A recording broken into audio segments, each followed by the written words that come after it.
Hi, this professor પ્રતીક Joshi again, અને આજે આપણે મળી રહ્યા છીએ એક વધારે બીવોક સુપર હીરોને જેમનું નામ છે કેવિન. કેવિન, તમારું આખું નામ, તમે કઈ સ્કૂલમાં ભણ્યા, તમારું થોડું ફેમિલી બેકગ્રાઉન્ડ એ જો તમે કહી શકો તો. ઓકે, મારું નામ કેવિન ટીમ્બડિયા. હું 12મું ધોરણ મારું શુભમ સ્કૂલમાં કરેલું છે, રાજકોટમાં જ આવેલી છે. ફેમિલીમાં mother father and single child 3 જણા જ રહીએ છીએ. રાજકોટથી જ બિલોંગ કરીએ છીએ. ઓકે, અને તમે શુભમ સ્કૂલમાં ભણ્યા 11-12 ધોરણ કે પહેલાથી જ તમે ત્યાં જ ભણતા હતા? ના, હું ફર્સ્ટ અને ટૂંકમાં પ્રાઇમરીથી જ શુભમ સ્કૂલમાં જ ભણતા હતા. ઓકે, ત્યાંના કોઈ ટ્રસ્ટી કે પ્રિન્સિપલ અથવા તો એચઓડી કે જેણે તમને મોટિવેટ કર્યા હોય, ઇન્સ્પાયર કર્યા હોય, શિક્ષકો કોઈ તમને એવું લાગે કે જે તમને હેલ્પ કરી છે? શુભમ સ્કૂલમાં પ્રિન્સિપલ હતા અવધેશભાઈ કાનગડ કરીને. એ મોટિવેશન હતા કે ટૂંકમાં એ ગાઈડન્સ ને સારું પ્રોવાઈડ કરતા, એટલા માટે. ઓકે, અવધેશભાઈ કાનગડ, કદાચ ટ્રસ્ટી પણ એ જ છે, સંચાલક પણ એ જ છે. Okay, thank you Shubham school for such a wonderful efforts for the students and અવધેશભાઈ સ્પેશિયલી. મને તમે એ કહો કેવિન કે તમને બીવોક વિશે ક્યાંથી ખ્યાલ આવ્યો? બીવોક વિશે હું જ્યારે સર્ચ કરતો હતો બધું, ત્યારે યુટ્યુબ વિડીયો જોયો હતો, એના ઉપરથી મને ખ્યાલ આવ્યો કે બીવોક કરીને કોર્સ છે, એ પણ કરી શકે. ઓકે, અને પછી તમે બીવોક પરનો યુટ્યુબ વિડીયો જોયો પછી શું કર્યું તમે સીધું? બીવોકનો વિડીયો જોયો પછી દ્રોણા ફાઉન્ડેશનનો કોન્ટેક્ટ કર્યો, જેમાં નંબર આપેલા હતા એના ઉપરથી. પછી સેમિનાર ને એ બધું જોઈન કર્યું, ને ક્વેરી હતી ને બધું સોલ્વ કરીને પછી યુટ્યુબ લાઈવ નો તમે? હા, એ બધું સેશન ને એ બધા જોઈન કર્યા. Okay, great. તમે મને એ કહો કે બીવોક તમે જોઈન કર્યું, અત્યારે તો તમે સેકન્ડ યરમાં છો, રાઈટ? 4th સેમેસ્ટરમાં છો. તમે બેન્કિંગ, ફાઇનાન્સ, મેનેજમેન્ટ કયું સ્પેશિયલાઇઝેશન, આઈટી કયું સ્પેશિયલાઇઝેશન? મારું સ્પેશિયલાઇઝેશન MEPS છે, management and entrepreneurship professional skill. Okay, management, entrepreneurship and professional skills. MEPS લેવાનું કારણ શું? એમાં ફર્સ્ટ ઓફ ઓલ તો સેલ્સ એન્ડ માર્કેટિંગની સ્કિલ સમજાવે. કેમ કે અત્યારે વધારે જોબ સેલ્સ ઉપર જ છે, કે જો તમને સેલ્સ કરતા આવડે તો તમે કોઈ પણ વસ્તુ કરી શકો. ટ્રુ. એટલા માટે સેલ્સ એન્ડ માર્કેટિંગમાં MEPS ફિલ્ડ સિલેક્ટ કરેલું છે. ઘણા વિદ્યાર્થીઓ સેલ્સને ચીપ માને અથવા તો બહુ અઘરું માને. ઇવન ત્યાં સુધી કે બહુ સારી સેલ્સની જોબ આવે. ફોર એક્ઝામ્પલ, હમણાં રિસેન્ટલી SBI-માંથી ઓપોર્ચ્યુનિટી આવી હતી, તો બહુ ઓછા વિદ્યાર્થીઓ અપ્લાય કરતા હોય. ઇવન હવે તો બેંકમાં બેસીને કાઉન્ટર સેલ્સ કરવાનું હોય તો પણ ઓછા વિદ્યાર્થીઓ. તો તમે શું કામ સેલ્સ ચૂઝ કર્યું, અને શું કામ બીજા વિદ્યાર્થીઓ નથી કરતા હોતા સેલ્સ ચૂઝ? એ ડેફિનેટલી સેલ્સ ઇઝ થોડુંક ડિફિકલ્ટ છે, પણ ખરેખર એમાં જેટલું શીખવા મળે છે, એમાં જેટલું ટૂંકમાં ઓપોર્ચ્યુનિટી છે બીજી એકઈ ફિલ્ડમાં છે નહીં અત્યારે. પણ તમને એવું ક્યારે ના થયું સેલ્સ એટલે તો અજાણ્યા લોકો સાથે વાત કરવાની? અને સેલ્સનું એક માઇન્ડસેટ પાછું એવું હોય કે ઓલું ઘરે સેલ્સમેનની જેમ ડોર ટુ ડોર કંઈક જવું પડે, નિરમાના પાવડર આપણે કેમ વેચતા હોય એવી રીતે. તો એવું તો મારાથી ના થાય, એવો કઈ વિચાર ના આવ્યો? યસ, એ ડેફિનેટલી છે કે આપણે ટૂંકમાં બધાનો કોન્ટેક્ટ કરવાનો થાય, અજાણ્યા લોકો સાથે વાત કરવાની થાય, પણ એ જ્યારે પછી રિલેશનશિપ બિલ્ડ થઈ જાય પછી જે મજા આવે એ આનંદ અલગ જ છે એમ. ઓકે, એટલે તમે જે રિલેશનશિપની વાત કરી, મારે સ્ટુડન્ટ્સને બધાને એ ક્લિયર કરવું છે કે એકચ્યુઅલ સેલ્સ અને માર્કેટિંગ આજના જમાનામાં કેવું હોય છે. હજી ઓલું તમારે ડોર ટુ ડોર જવાનું અને દુકાને કે ઘરે જઈને તમારે કઈ વસ્તુ વેચવાની એવું હોય કે કઈ બીજું હોય? ના, અત્યારના લેટેસ્ટ ફિલ્ડમાં એ રીતે નથી હોતું કે તમારે ડોર ટુ ડોર ઘરે જઈને સેલ્સ કરવાનું હોય. અત્યારે તમે નવા લોકોને મળવાનું હોય અને એની સાથે તમારે વાત કરવાની, રિલેશનશિપ બિલ્ડિંગ કરવાનું હોય, રિલેશનશિપ બિલ્ડઅપ કરવાનું હોય. ઓકે, આ નવા લોકોને તમે ક્યાંથી મળો? Where do you generate the enquiry? Okay, enquiry generate કરવા માટે આપણે માર્કેટિંગ કરી શકીએ, પ્લસમાં જે એક્ઝિસ્ટિંગ લોકો આપણી પાસે કનેક્ટેડ છે એની સાથે આપણે વાત કરીને રેફરન્સ લઈ શકીએ અને એના સેલ્સ વધારી શકીએ. ઓકે, માર્કેટિંગ કયા પ્રકારનું કરી શકીએ? માર્કેટિંગ આપણે ડિજિટલ માર્કેટિંગ અત્યારે કરી શકીએ. અલગ સોશિયલ મીડિયા પ્લેટફોર્મ ઉપર આપણે પોસ્ટ મૂકી શકીએ, જેનાથી ઇન્ક્વાયરી જનરેટ થઈ શકે. ઓકે, એટલે તમે આ બધું કરો છો અને એમાંથી તમારા રિલેશનશિપ બિલ્ડ થાય છે. તમે તમારો બિઝનેસ કેવી રીતે હેન્ડલ કરો? હું મારો બિઝનેસ અમારે 98% કરતાં વધારે ક્લાયન્ટ હું રેફરન્સ ક્લાયન્ટથી જ કનેક્ટેડ છું. જૂના ક્લાયન્ટ હારે રિલેશનશિપ બિલ્ડઅપ કરું ને એ લોકો મને રેફરન્સ આપે છે. આ 98% નંબર ઉપર કેવી રીતે? How do you have that data? Assume કરો છો કે લગભગ અંદાજે આટલા? અઝ્યુમ કરે છે. ટૂંકમાં એટલા ટકા ક્લાયન્ટ મારી પાસે જે કનેક્ટેડ છે એ બધા રેફરન્સ ક્લાયન્ટ જ છે. એટલે આમ 100% જેવું જ હોય, પણ છતાંય તમે સેફર સાઈડ એમ તમે કહો છો 98%. 2-3 ક્લાયન્ટ વોકિંગ ક્લાયન્ટ કદાચ આવતા હોય, બાકી તો 98% કરતાં વધારે ક્લાયન્ટ રેફરન્સ ક્લાયન્ટ જ હોય છે. ઓકે, તમે કઈ કંપનીમાં છો? આપણે સીધા જમ્પ કરી દીધું સેલ્સ ઉપર, પણ તમે કઈ કંપનીમાં છો, શું પ્રોડક્ટ છે, શું કામ કરવાનું હોય છે તમારે? હું i+ ફિનાન્શિયલ સર્વિસ LLP માં વર્ક કરું છું. અહીંયા એઝ અ રિલેશનશિપ મેનેજર તરીકે વર્ક કરું છું. ક્લાયન્ટ સાથેની રિલેશનશિપ ડેવલપમેન્ટ કરું છું. તમે એક જ છો કે તમારી ટીમમાં કોઈ મેમ્બર્સ છે? તમારે ટીમ લીડ કરવાની હોય છે કે તમે એક્ઝિક્યુશન રોલમાં છો? ઓકે, હું અત્યારે એક્ઝિક્યુશન રોલમાં છું. અમારે i+ ફિનાન્શિયલ સર્વિસમાં તો 13 લોકોની ટીમ છે. તેમાં 5 લોકો અમે એઝ અ રિલેશનશિપ મેનેજર તરીકે વર્ક કરીએ છીએ. ઓકે. કેમેરા સામે બોલવું એ અલગ છે અને કોઈ વ્યક્તિ સાથે વાત કરવી એ અલગ છે. તો અત્યારે તમે આ ઇન્ટરવ્યુમાં મારી સાથે વાત કરતા હોય અને કોઈ વ્યક્તિ સાથે વાત કરતા હોય, એમાં કોન્ફિડન્સમાં કેટલો ફેર હોય? કોન્ફિડન્સમાં ચેન્જ થઈ જાય. આનાથી વધારે કોન્ફિડન્સ ત્યાં આવી જાય. ઓકે.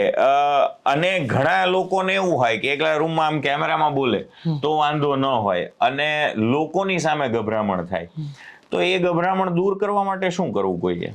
એના માટે જો આપણે એ ગભરામણ હોય એ તમારે દૂર કરવું હોય તો તમે મિરર સામે પ્રેક્ટિસ કરી શકો. તમારે જ્યારે લોકો સાથે તમે વાત કરતા હોય અને તમને કોન્ફિડન્સ ન લાગતો હોય તો તમે પહેલા મિરર સામે પ્રેક્ટિસ કરી શકો. આફ્ટર ધેટ ક્લાયન્ટ સામે પ્રેક્ટિસ કરી શકાય. ઓકે.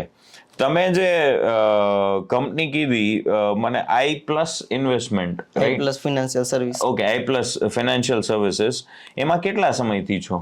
હું છેલ્લા 1.5 વર્ષથી ત્યાં કનેક્ટેડ છું. ઓકે. અને એ પહેલા તમે કોઈ ઇન્ટર્નશિપ કરતા હતા બીવોકમાં? ના, એ પહેલા ક્યારે ઇન્ટર્નશિપ કરેલી નથી કરેલી. એટલે બીવોકમાં તમે ક્યારથી ઇન્ટર્નશિપ i+ માં જોઈન કરી? જ્યારે મારું થિયરી સબ્જેક્ટ સ્ટાર્ટ થયું વિધિન 10 ડેઝની અંદર. ઓકે, 10 ડેઝની અંદરમાં. એટલે તમે અત્યારે 4th સેમેસ્ટરમાં હશો. હા, 4th એટલે જ્યારથી તમે બીવોક જોઈન કર્યું 10 દિવસમાં તમે આ થિયરી તમારા સેશન શરૂ થયા અને ત્યારથી પછી તમે આ કંપનીમાં છો અને હજી કન્ટિન્યુઅસ આ જ કંપની. બહુ બધા બીવોકના વિદ્યાર્થીઓ સતત કંપની ચેન્જ કરતા હોય છે, તો તમે શું કામ આ જ કંપનીમાં ટકી રહ્યા એક જ જગ્યાએ? કંપની ચેન્જ કરવામાં એવું થાય, એમાં તમારો ગ્રોથ ન દેખાય અને લાંબા ગાળે CV રિઝ્યુમમાં ઇફેક્ટ તમને દેખાય જ્યારે તમે કોઈ પણ એક નવી શરૂઆત કરો આફ્ટર ડેટ બીવોક અથવા બીવોક દરમિયાન. તો અત્યારે તમને ન ખ્યાલ આવે પણ તમે લાંબા ગાળે CVમાં વધારે ઇફેક્ટ જોવા મળે. કોઈ કંપની 2-3 હજાર વધારે આપે તો જમ્પ ના કરી દેવાય? ના, જમ્પ ન કરી દેવાય. કેમ કે એક્સપિરિયન્સ જ્યારે કાઉન્ટ કરવાની વાત આવે ને એમાં તમારે મિનિમમ એક્સપિરિયન્સ 9 મહિનાથી 1 વર્ષનો હોય ને એ જ કાઉન્ટ થાય. તમે 6 મહિનાની અંદર કોઈ પણ કંપનીમાં વર્ક કરેલું એ તમે એઝ અ એક્સપિરિયન્સ તરીકે ન બતાવી શકે. ઓકે, ફેર ઇનફ. તમારો અત્યારે શું રોલ છે આ કંપનીમાં? તમારે શું કરવાનું હોય? શરૂઆત જોઈન કરી હતી ત્યારે શું તમારી જવાબદારીઓ હતી? હવે કઈ જવાબદારીઓમાં વધારો થયો કે નહીં? હું i+ ફિનાન્શિયલ સર્વિસમાં જ્યારે મેં પહેલી વાર જોઈન કર્યું ત્યારે હું એઝ અ ઓપરેશન વર્ક તરીકે ડે ટુ ડે વર્ક બધા જોતો. એમાં હું ડિસ્ટ્રીબ્યુશન છે એવા બધા એક જગ્યાએથી વસ્તુ લેવાની બીજી જગ્યાએ પહોંચાડવાની એવા બધા વર્ક કરતો. પછી અલગ મ્યુચ્યુઅલ ફંડ કંપની સાથે કોન્ટેક્ટ કરવાની એવા બધા વર્ક કરતો. આફ્ટર ડેટ ક્લાયન્ટ સાથે ઇન્ટરેક્શનની પ્રવૃત્તિ કરી. પછી અલગ ટૂંકમાં એકચ્યુઅલ સેલ્સ ને એ બધું શીખ્યું અને પછી રિલેશનશિપ મેનેજમેન્ટ તરીકે જોયું. સેલ્સથી અને આ રિલેશનશિપ મેનેજમેન્ટથી ડરતા હતા એટલા માટે તમે ઓપરેશનની જોબ જોઈન કરી કે પછી કંપનીએ તમને ઓપરેશન માટેનું? ના, સૌ પ્રથમ તમારે કોઈ પણ કંપનીમાં જોઈન કરવું હોય તો પહેલા તમારે ઓપરેશનથી શરૂઆત કરવી પડે. કેમ કે તમે જે વસ્તુ સેલ કરો એનું એકચ્યુઅલમાં છે શું એ તમને પહેલા ખ્યાલ હોવો જોઈએ. એટલા માટે પહેલા તમારે ઓપરેશન વર્ક જોવાનું, પછી તમે સેલ્સની પ્રોસેસ લઈ શકો. હવે તમે જે કીધું કે ડોક્યુમેન્ટ લાવવા લઈ જવા, કોઈ ક્લાયન્ટને મળવા જવું, તો નાના મોટા કંપનીના કામ કરવા, ઘણા વિદ્યાર્થીઓને એવું થાય, સ્પેશિયલી બેન્કિંગ ફાઇનાન્સમાં, આવું કોણ કામ કરે? આના માટે થોડા કે આપણે ગયા છીએ. તમે કંઈક મને ક્લાયન્ટનો પોર્ટફોલિયો આપો કે કંઈક આમ સ્ટોક માર્કેટના સીધા ચાર્ટ કંઈક સમજાવો તો હું કંઈક કરી દઉં.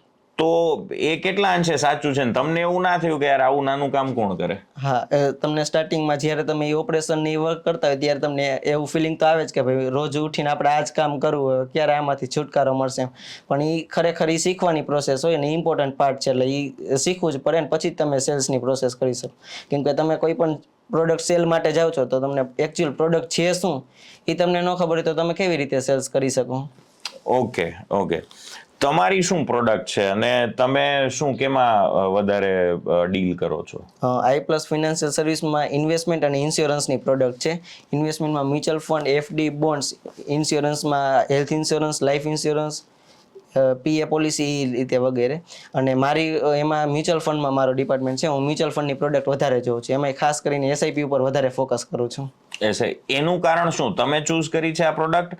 તમને ગમે છે એટલે તમારી એક્સપર્ટીઝ ડેવલપ થઈ કે કંપનીએ તમને મ્યુચ્યુઅલ ફંડમાં કામ કરવાનું કીધું છે? મને મ્યુચ્યુઅલ ફંડ પ્રોડક્ટ ગમે છે એટલા માટે મેં મ્યુચ્યુઅલ ફંડમાં રાખ્યું ને એમાં ખાસ કરીને એસઆઈપીમાં હું વધારે જોઉં છું.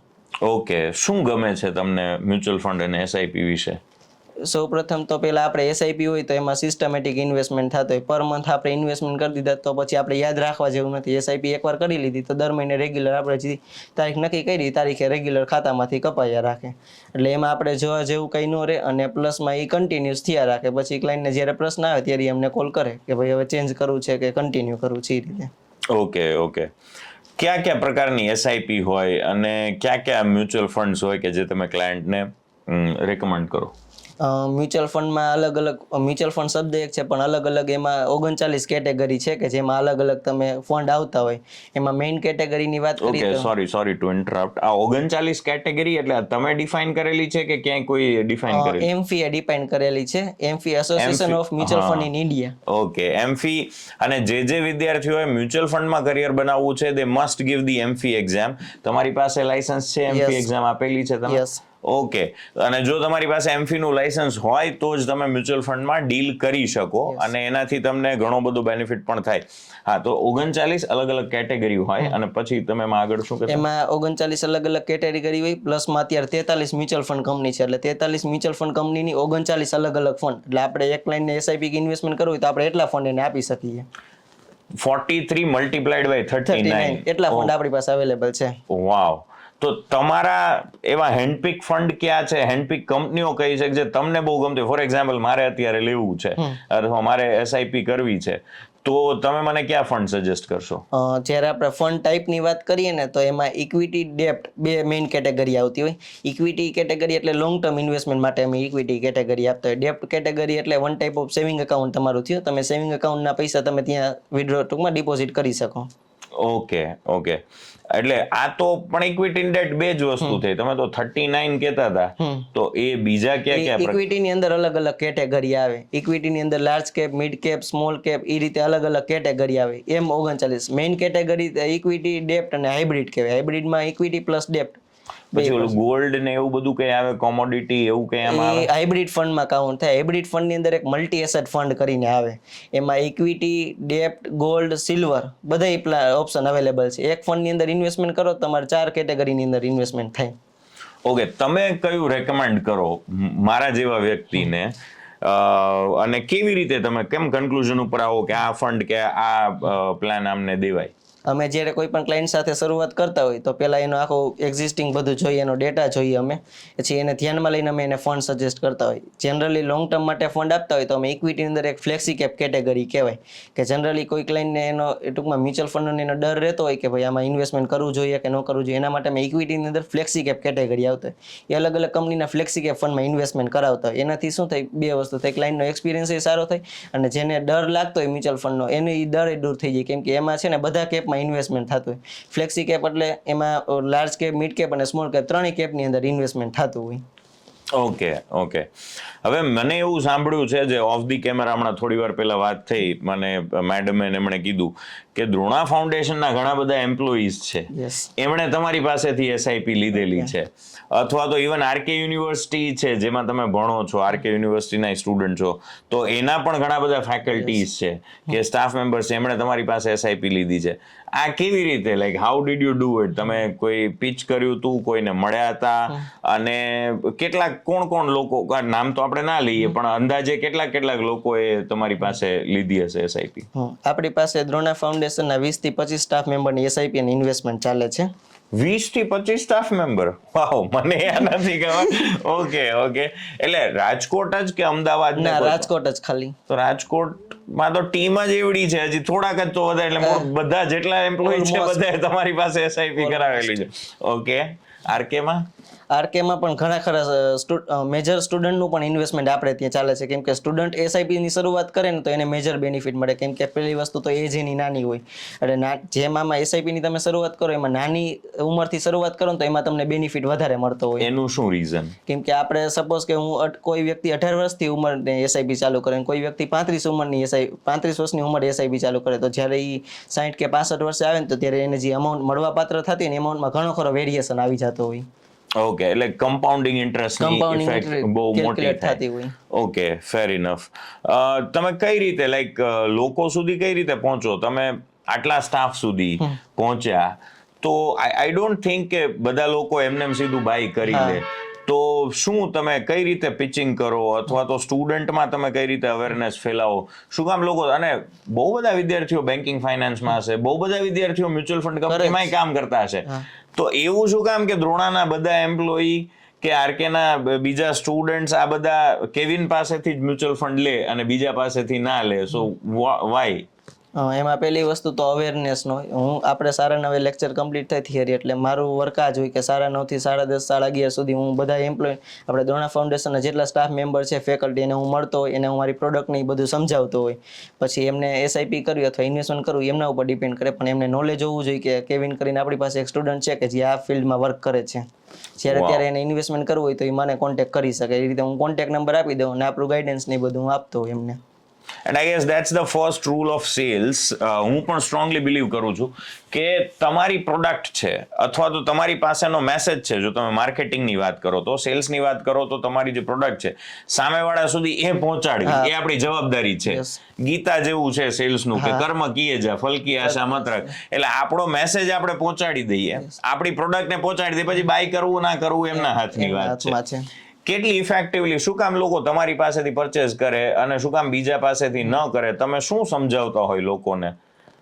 હું જનરલી મ્યુચ્યુઅલ ફંડમાં ને બધું સમજાવતો હોય, એમાં અમે ખાસ ડિસ્ક્લેમર ઉપર ફોકસ કરતા હોય. જ્યારે જનરલી કોઈ બીજા લોકો હોય જે આ રીતે સમજાવતા હોય, એ ડિસ્ક્લેમર ને એના ઉપર વાત બહુ ઓછી કરતા. અમે ડિસ્ક્લેમર ઉપર વાત બહુ વધારે કરતા હોય કે આ તમારું ઇન્વેસ્ટમેન્ટ છે, આ જગ્યાએ ઇન્વેસ્ટમેન્ટ થવાનું છે, આ તમારું ઇન્વેસ્ટમેન્ટ છે જે હાયર રિસ્કીમાં અમે ઇન્વેસ્ટમેન્ટ કરવાના છે, ઓછા રિસ્કમાં અમે ઇન્વેસ્ટમેન્ટ કરવાના. એ અમે જ્યારે ક્લાયન્ટ અમારી સાથે શરૂઆત કરે ને ત્યારે જ અમે એમને ડિસ્ક્લેમર આપી દઈએ કે તમારું ઇન્વેસ્ટમેન્ટ આટલા સમયને ધ્યાનમાં લઈને કરેલું છે, તમારું ઇન્વેસ્ટમેન્ટ આટલા સમય તમે એને ઉપાડી શકશો. ડિસ્ક્લેમર અમે આપીને જે ટૂંકમાં ટ્રાન્સપરન્ટલી જે સાચી વાત છે તમે કહી દો. ઓકે, અને એના લીધે કદાચ વિશ્વાસ એ વધારે આવે. પણ એના લીધે બિઝનેસ ઘટી જાય એવું ના થાય કે ઘણા ક્લાયન્ટ ના પાડી દે ને એવું? હા, બિઝનેસ ઘટી જાય એના લીધે, ને ઓછો બિઝનેસ એ આવે એવું બની શકે, પણ ટ્રસ્ટ જીતવો પડે ક્લાયન્ટ સાથે. એનાથી ક્લાયન્ટ આપણી સાથે લાંબા સમય સુધી કનેક્ટેડ રહે. એવું તો એનો મતલબ તો એવો ના થયો કે તમે કંપની સાથે દગાખોરી કરો છો. કંપનીનો તો ઓબ્જેક્ટિવ હોય મેક્સિમમ પ્રોફિટ કમાવો. ક્લાયન્ટને તમે થોડું ઓછું સમજાવો, અમુક વસ્તુ ઇન્ફોર્મેશન હાઈડ કરી દો, તો પ્રોફિટ કંપનીનો વધારે થઈ જાય ને તમે જાજુ સેલ્સ કરી શકો. તો એવું શું કામ ન કરો તમે? પણ એનાથી આપણે સેલ્સ અત્યારે વધારે આવી શકે, પણ એ લોંગ ટર્મ માટે બેનિફિટ નથી. એ ક્લાયન્ટ અત્યારે મારી પાસે એસઆઈપી ની કરાવી લે, હું ડિસ્ક્લેમર ન આપું તો વધારે અમાઉન્ટ ની કરાવી લે, પણ એ જ્યારે પછી વિધિન 6 મંથ 1 વર્ષ સુધી આપણી સાથે ટકી રહે. 1 વર્ષ પછી એ ક્લાયન્ટ જતો રહે. અત્યારે અમારી પાસે જે ક્લાયન્ટ છે એ ઓવરઓલ 12 વર્ષ 15 વર્ષ જૂના અમારી પાસે અત્યારે ક્લાયન્ટ છે.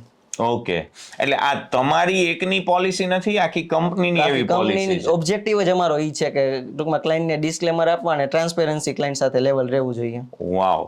આજના જ દિવસમાં this is my second interview with one of the BFSI students banking ફાઇનાન્સમાં, અને મને એવું જાણવા મળ્યું કે આ બીજી કંપની મેં જોઈ અને એ જ કંપનીઓ કદાચ ગ્રો થાય છે કે જે ક્લાયન્ટ સાથે આજના જમાનામાં ઓનેસ્ટ રહે છે.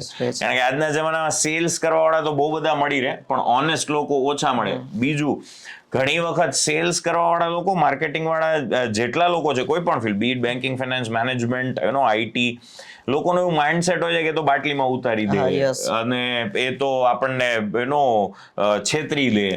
પણ બહુ ઓછા એવા લોકો મળે કે જે રિલેશનશિપ ડેવલપ કરે અને પછી જે સાચું છે એ કે. સો yes, that strategy always works in the modern era. So I totally second that opinion. તમે અત્યારે કઈ કઈ કંપનીઓના મ્યુચ્યુઅલ ફંડ્સ ઉપર વધારે ફોકસ કરો છો? કઈ કંપનીઓ એવી છે કે જેના ફંડ્સ અત્યારે બહુ સારા પરફોર્મ કરતા હોય? અમે અત્યારે ICICI મ્યુચ્યુઅલ ફંડ કંપની છે, HDFC mutual fund company, Franklin Templeton old mutual fund company છે. આની વધારે ફંડ અમે સજેસ્ટ કરતા હોય ક્લાયન્ટને કે એનાથી એક્ઝિસ્ટિંગ ક્લાયન્ટને બેનિફિટ વધારે મળતા હોય એ ફંડ અમે પછી બીજા નવા ક્લાયન્ટને પણ આપતા હોય. તમે પોતે એસઆઈપી કરો છો કે બીજાને જ કરાવો? સૌ પ્રથમ તો પહેલા હું જ એસઆઈપી ની શરૂઆત કરી હતી, કેમ કે જે પ્રોડક્ટ આપણે જ યુઝ ન કરતા હોય એ આપણે બીજાને સજેસ્ટ જ ન કરવી જોઈએ. Very true, very true. તો એસઆઈપી કરો તો એમાં થોડા રૂપિયા નાખવા પડે. યસ. તો તમારું સ્ટાઇપેન્ડ કેટલું છે તો તમે એસઆઈપી કરી શકો? મારું સ્ટાઇપેન્ડ અત્યારે પર મંથ 50,000 છે, પ્લસ મારે 10,000 જેટલો અપ્રોક્સ ઇન્સેન્ટિવ દર મંથે આવતું હોય પર 15,000 15. ઓકે, અને 10,000 જેટલું અપ્રોક્સિમેટલી ઇન્સેન્ટિવ એ રેગ્યુલર આવે? 10,000 તો જનરલી થાય, મિનિમમ એટલું થઈ જ જતું હોય છે. ઓકે. અને યુઝ્યુઅલી તમે કીધું કે તમે વોટ્સએપમાં ને એમાં કરતા હોય, પણ એ સિવાય બીજી કોઈ મેથડ ખરી? કદાચ કોઈ નવું કેન્ડિડેટ છે અને એ આ મ્યુચ્યુઅલ ફંડ ઇન્ડસ્ટ્રી કે સ્ટોક માર્કેટ કંઈ પણ એ વસ્તુ ફાઇનાન્સ ફિલ્ડમાં જોઈન કરે છે, તો ક્લાયન્ટ ફાઇન્ડ કરવા માટેની કોઈ સ્ટ્રેટેજી ખરી? કોઈ આમ ટીપ તમે આપી શકો કોઈને કે જો આવું કરો ને તો ફટાફટ ક્લાયન્ટ્સ તમને મળવા માંડે? એમાં આપણે તમે રેન્ડમ કોઈ પણ ઓફિસે એમ જઈ શકો ને તમે તમારે ખાલી પ્રોડક્ટ તમારે સમજાવવાની. જો સામેવાળા વ્યક્તિ ઇન્ટરેસ્ટેડ હોય તો વધારે સમય આપે તો આપણે ડીપમાં સમજાવવાનું, નકર ખાલી આપણી ટૂંકમાં ફાઇલ, કોન્ટેક્ટ નંબર ને એ બધું આપીને પછી આપણે વહી જવાની એ રીતે. અને અમારે જ્યારે એક્ઝિસ્ટિંગ ક્લાયન્ટ માટે વાત કરી કે અમારે 98% કરતાં વધારે ક્લાયન્ટ રેફરન્સ ક્લાયન્ટ હોય, તો એ કેવી રીતે હોય? અમારે રેગ્યુલર સેમિનાર નહીં થતા હોય, કોન્ફરન્સ મિટિંગ નહીં થતી હોય ક્લાયન્ટ સાથેની. એમાં અમે ક્લાયન્ટને એજ્યુકેટ કરતા હોય કે મ્યુચ્યુઅલ ફંડ ઇન્ડસ્ટ્રી અત્યારે કેવડી થઈ ગઈ છે, કેમ કે એમાં ડે ટુ ડે અપડેટ થતું હોય. તો અમે ક્લાયન્ટને એજ્યુકેટ કરતા હોય. એના લીધે જે નવા ક્લાયન્ટ હોય અમારી સાથે કનેક્ટ, જૂના ક્લાયન્ટ તો કનેક્ટેડ જ, પણ નવા એ ક્લાયન્ટ નવા બીજા ક્લાયન્ટને એડ કરાવે. ઓકે. તમે આટલા બધા ક્લાયન્ટ્સને મળો તો તમારી જે સ્ટ્રેટેજી તમે મને સમજાવી રીતે બે રીતે હું ડિવાઈડ કરી શકું. એક તો કોલ્ડ કોલિંગ સ્ટ્રેટેજી થઈ, એ કોઈ ઓફિસ છે કે ત્યાં તમે જાઓ ને લોકોને મળો, અને એક થયું રેફરન્સ. ઓબ્વિયસલી રેફરન્સમાં જ વધારે મજા આવે. છતાંય તમે આજે પણ કોલ્ડ કોલિંગ કંઈ કરતા હશો કે નહીં? યસ, હું કોલ્ડ કોલિંગ કરું જ છું. જે ક્લાયન્ટ ટૂંકમાં તમે કોઈ નવી શરૂઆત કરી હોય ને એઝ અ રિલેશનશિપ મેનેજર તરીકે, તો તમારે કોલ્ડ કોલિંગ કરવું જ પડે. આપણી પાસે એક્ઝિસ્ટિંગ ક્લાયન્ટનો ડેટાબેઝ હોય, પણ એ એક્ઝિસ્ટિંગ ક્લાયન્ટ આપણને તો ન જ ઓળખતા હોય આપણે નવી શરૂઆત કરી એટલા માટે. એટલે પહેલાં કોલ્ડ કોલિંગ અને પ્લસમાં ક્લાયન્ટ સાથેની રિલેશનશિપ ડેવલપમેન્ટ કરવી પડે. ફર્સ્ટ ઓફ ઓલ સેલ્સનું વર્ક કામ એ જ છે કે પહેલાં ક્લાયન્ટ સાથે રિલેશનશિપ ડેવલપમેન્ટ કરવી પડે. કોલ્ડ કોલિંગ કરતાં કેટલી શરમ આવે? એમાં શરમ આવે એટલે ટૂંકમાં ક્લાયન્ટને ગમે, સામેવાળી વ્યક્તિને ગમે ખરા, નોય ગમે, ક્યારેક રિજેક્શન આવે, ક્યારેક નાય પાડે, એટલે એ બધું ટૂંકમાં એક્સેપ્ટ કરીને પછી આગળ ચાલવું પડે. ક્યારેક રિજેક્શન નહીં. મેં કોલ્ડ કોલિંગ બહુ કરેલું છે. મેં તો ટેલિકોલિંગ કર્યું છે, ડોર ટુ ડોર સેલ્સ એ કરેલું છે, જે આજના વિદ્યાર્થીને કદાચ બહુ અઘરું જ લાગે. પણ I have face so many rejections. Like 80% of the client will say directly no to you. Yes. તો એ પછી ડિપ્રેશનમાં ના જતા રહેવાય કે યાર આપણે શું કરીએ જિંદગીમાં? યસ, ડિપ્રેશન તો આવે જ, પણ ટૂંકમાં એને એક્સેપ્ટ કરીને આગળ તો ચાલુ જ પડે, તો જ આપણી પાસે બીજા ક્લાયન્ટ આવે. ઓકે. એ આગળ જ્યારે ચાલવાનું છે, જ્યારે મૂવ ઓન કરવાનું છે, ત્યારે તમારે જાતને શું સમજાવો કે ભાઈ આ ભલે આણે ના પાડી તો હજીએ, એટલે હોપ તમારી જાતને કેવી રીતે આપો? ટૂંકમાં એક ક્લાયન્ટે ના પાડી, હવે એ ક્લાયન્ટને જે ના પાડી તો આપણે બીજા ક્લાયન્ટ ઉપર ન પાછી એની ઇફેક્ટ આપણે આપી શકીએ. એક ક્લાયન્ટે ના પાડી તો આપણે બીજા ક્લાયન્ટને મળવાનું, એને સમજાવવાનું. એ ક્લાયન્ટ ના પાડે તો ત્રીજા ક્લાયન્ટ, એ રીતે કન્ટિન્યુઅસ પ્રોસેસ જ છે આ તો. Okay, that is a word I wanted to catch. કે કોઈ પણ સારો સેલ્સ પર્સન કે માર્કેટિંગનો પર્સન હોય તો અલ્ટિમેટલી એના માટે એક મિકેનિકલ પ્રોસેસ બની જતી હોય કે પછી આ શરમ, દુઃખ, સુખ, તમે ઓલા મેડિટેશનના લેવલ ઉપર જતા રહેતા હોય કે પછી કંઈ લાગતું ઓળખતું નથી, બસ આપણે આપણું કર્મ કરવાનું છે, પ્રોસેસ ફોલો કરવાની છે, લોકોને મળવાનું છે, આપણી પ્રોડક્ટ સમજાવવાની છે. જે એક્સેપ્ટ કરે એ ઠીક છે, ના કરે તોય વાંધો નહીં. That's what I'm doing in BWalk maybe from years. So it has become process.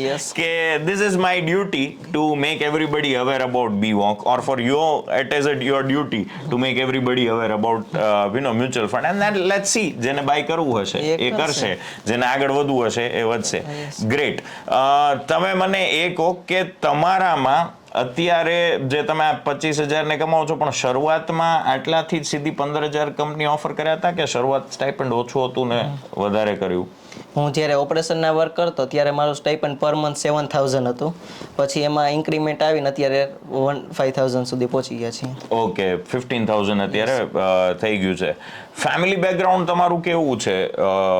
Middle class, lower middle class, rich class, poor class, કેમાંથી તમે કહેશો? લાઈક ફાઇનાન્શિયલ કન્ડિશન જો તમારે શેર કરવું હોય તો.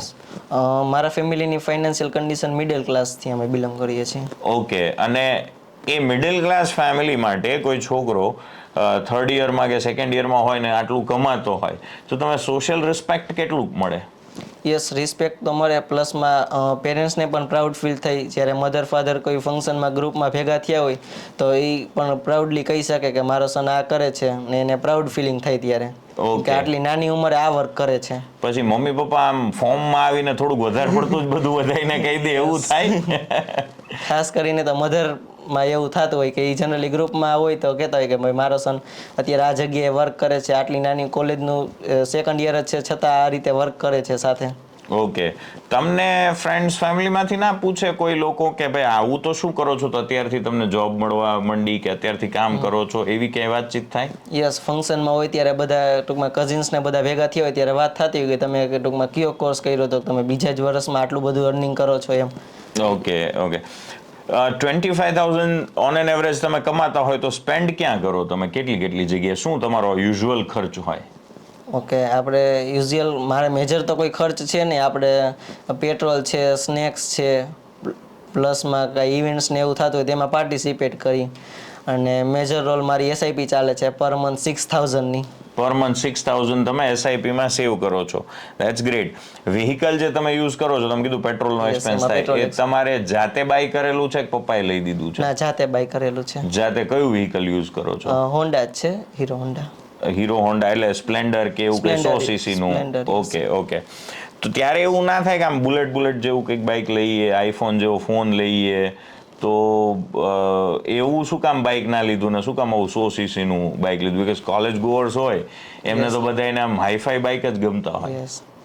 પણ એ ટૂંકમાં એ ટાઈપને ટૂંકમાં હોબી એ ટાઈપનું છે નહીં કે યુઝ્યુઅલી ટૂંકમાં એક્સપેન્સવાળી વસ્તુ લેવાનું નહીં. જનરલી નોર્મલ વસ્તુથી ચાલે છે, તો શા માટે બુલેટને એમાં ખર્ચો કરવો એમ. Okay understood. તમે જે બાઇક લીધું એ લોનથી લીધું હતું કે સીધું સ્ટાઇપેન્ડ ને બધું ભેગું કરી સેવ કરીને કેશ? ના, સેવ કરીને પછી સ્ટાઇપેન્ડની સેવ કર્યું હતું, પછી કેશમાં જ પેમેન્ટ કરેલું હતું. કેશમાં જ પેમેન્ટ કરેલું હતું. ક્યાં રહેવાનું, ક્યાં તમારું રાજકોટમાં? રાજકોટમાં રોલેક્સ રોડ ઉપર રહેવાનું, સાઈબાબા સર્કલ પાસે. ઓકે. સવારથી સાંજ સુધીની તમારી દિનચર્યા શું હોય? સવારે કેટલા વાગે ઉઠો, કોલેજ કેટલા વાગે પહોંચો, પછી કંપનીમાં કેટલા વાગે જવાનું, ફ્રી ક્યારે થાઓ, ઘરે પછી ટાઈમ કેવી રીતે સ્પેન્ડ કરો, સુવાનું ક્યારે, આખી દિનચર્યા તમે કહો. 6 વાગે ઉઠવાનું હોય, 7:30 કોલેજે જવા માટે રેડી થવાનું હોય, 7:30 થી 9:30 થિયરી કોલેજ હોય, 9:30 થી કન્ટિન્યુઅસ સાંજે 8 વાગ્યા સુધી, 8 થી 8:30 સુધી, ક્યારેક 8:30 થઈ જાય, 8:30 સુધી ઓફિસમાં જ હોય. બહાર વર્ક કરવા જવાનું થતું હોય ઓફિસના કામ માટે, ટૂંકમાં ઓફિસ વર્ક માટે જોઈએ એટલા. પછી 8:30 પછી ઘરે જઈએ અને ફ્રી થઈને અપ્રોક્સ 9, 9:30 પછી કંઈક નવું શીખતા હોય, ક્યારેક કોલેજનું વર્ક પેન્ડિંગ હોય તો એ કરતા હોય. 10:30 તમે ઓફિસ જાઓ અને 8:30 તમે ફ્રી થાઓ. That's almost like 10 hours. Yes. તો આટલું બધું તમને કંપની કહે છે કે તમે રહેતા હોય કે શું? લાઈક 10 કલાકની શું કામ જરૂર પડે? 8 કલાક કે ઘણા વિદ્યાર્થીઓ તો 4 થી 6 કલાકમાં એમ થાય કે આ બહુ થઈ જાય છે. તો why 10 hours? એટલે કંપનીનો ટાઈમ તો ઓછો છે, પણ આપણે જો વધારે સમય આપીએ તો આપણને વધારે શીખવા મળે અને વધારે બિઝનેસ આવી શકે. ઓકે, એટલે કંપનીનો સમય 8 કલાકની અંદર હશે? એનો સમય ઓછો જ છે. ઓછો છે. તમે એક જ 8, 8:30 સુધી હોય કે તમારા બીજા ફેલો એમ્પ્લોઈઝ પણ હોય? ના, બીજા 4-5 લોકો અમારી ટીમમાં જે છે એ અમારી સાથે 8, 8:30 સુધી હોય છે. ઓકે. તો તમને ત્યારે એવું ના થાય કે મારો ફન પાર્ટ કપાઈ જાય છે, ફેમિલીને ટાઈમ આપવાનો ઓછો થઈ જાય છે, તો મારે વહેલા જતા રહેવું જોઈએ? How can you manage your work life balance? એવું પછી ના થઈ જવાય ને કે આમ રોબોટની જેમ આખો દિવસ આપણે કામ જ કરે રાખીએ. આપણી કંઈ ફિલિંગ્સ હોય, આપણે કંઈક એન્જોય કરવું હોય, તો એવો ટાઈમ તમે નથી કાઢતા? એન્જોય માટેનો ટાઈમ આપણે સન્ડે લઈ શકીએ, સાંજે 8:30 પછી ફ્રી થઈને લઈ શકીએ. કેમ કે અત્યારે એવું છે કે અત્યારે જે આપણે મેનેજ કરી, ટૂંકમાં અત્યારે આપણે વધારે સમય વર્કને આપ્યું છે તો આપણે પછી આગળ જતા ફ્રી રહી શકશું, નકર પછી આગળ જતા કરિયર ડેવલપમેન્ટ કરવું પડશે. ટ્રુ. અને એવું હોબી કે એવું સન્ડેઝમાં ને તમારો યુઝ્યુઅલી ટાઈમ તમે ક્યાં સ્પેન્ડ કરો? What is your hobbies? Or ક્યાં તમને તમારું ફન, કે કામ નહીં તો તમારે કેમાં ટાઈમ સ્પેન્ડ કરવો? તમે પહેલાં તો મારી મેજર હોબી તો લર્નિંગની છે. હું કંઈક ને કંઈક શીખતો જ રહેતો હોય. પહેલાં તો અમારી ઇન્ડસ્ટ્રીનું શીખતો હોય કે મ્યુચ્યુઅલ ફંડ શું છે, ફાઇનાન્સ ફિલ્ડ શું છે, એ બધું શીખતો હોય. પછી આફ્ટર ડેટ કંઈક નવીનમાં શીખતો હોય. ઓકે. એ લર્નિંગના સોર્સ તમારા મેજરલી કેમાંથી તમે કન્ઝ્યુમ કરો નોલેજ? યુટ્યુબ છે, એમાંથી પણ શીખી શકાય.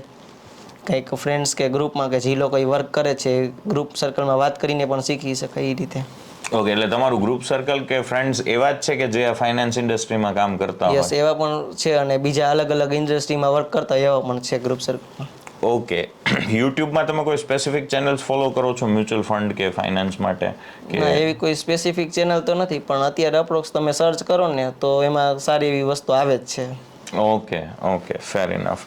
તમારે કંઈ બીવોકના વિદ્યાર્થીઓ જે ભણે છે ઓલરેડી ફર્સ્ટ યરમાં, તમારા જુનિયર્સ છે કે તમારા ક્લાસમેટ્સ છે કે તમારા સિનિયર્સ છે, એને તમારે કંઈ મેસેજ દેવો હોય તો, અથવા તો એવા વિદ્યાર્થીઓ જે હજી 12મા ધોરણમાં ભણે છે, હમણાં એક્ઝામ દેવાના છે અને બીવોક જોઈન કરવા માંગે છે, તો એને તમારે કઈ કોશન પોઈન્ટ આપવો હોય તો ભાઈ આટલું ધ્યાન રાખજો તો જ બીવોક જોઈન કરજો, નહીતર ના કરતા. અને એક્ઝિસ્ટિંગ તમારા ફ્રેન્ડ્સ છે, આ બંનેને તમે શું મેસેજ આપવા માંગશો?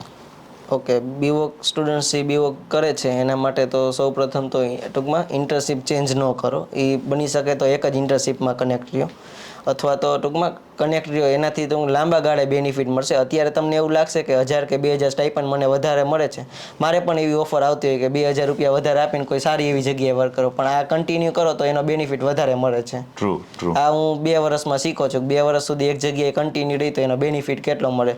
સ્ટાર્ટિંગમાં તમને એવું લાગે કે ભાઈ અત્યારે મને આના કરતાં 2000 રૂપિયા વધારે આપે, પણ એ આગળ જતાં નુકસાન થાય છે, સીવીમાં વધારે ઇફેક્ટ પડે છે.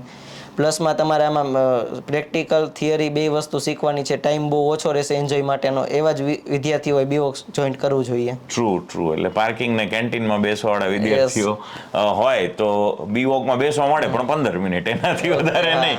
તો you should not join BVoc. બીજી ઘણી બધી ડિગ્રીઓ અને ઘણા બધા કોર્सेस અને ઘણી બધી કોલેજીસ છે, પણ જે વિદ્યાર્થીઓને હાર્ડવર્ક કરવું છે, જે વિદ્યાર્થીઓ કેવિનની જેમ શીખવા માંગે છે, Kevin I am so proud of you. Reason being કે જે તમે મને ડેપ્થમાં મ્યુચ્યુઅલ ફંડ વિશે સમજાવી, બધી વાત કરી, આઈ એમ વેરી શ્યોર કે કોઈ MBA કરેલો વ્યક્તિ હશે એને પણ આટલું ડેપ્થ નહીં હોય. રીઝન બિંગ કે તમારો આટલો બોડો એક્સપિરિયન્સ છે એ પ્રોડક્ટની સાથે. અને આઈ એમ શ્યોર કે જ્યારે કોઈ MBA કરીને બહાર નીકળે 23 વર્ષની ઉંમરે, તમારી એજ થઈ હશે, ત્યારે તમારી એ કદાચ માસ્ટર ડિગ્રી પૂરી થઈ હોય કે બેચલર ડિગ્રી 21 વર્ષે તમારી પૂરી થશે, ત્યારે હજી તમારું આના કરતાં વધારે નોલેજ હશે, વધારે ઇન્કમ હશે, અને તો પછી તમારે ફાઇનલ પ્લેસમેન્ટની કે એવી તો કઈ ચિંતા જ નથી. You will just think of promotion કે કેમ આગળ વધવું. આ જ ફાઇનલ પ્લેસમેન્ટ છે. Okay, so yes, so if you want to be like Kevin, પણ એના જેટલું હાર્ડવર્ક કરવાની તૈયારી છે, એમના જેટલું ફોકસ રાખવાની તૈયારી છે, then you are most welcome to BWOC. Thank you Kevin so much. Welcome.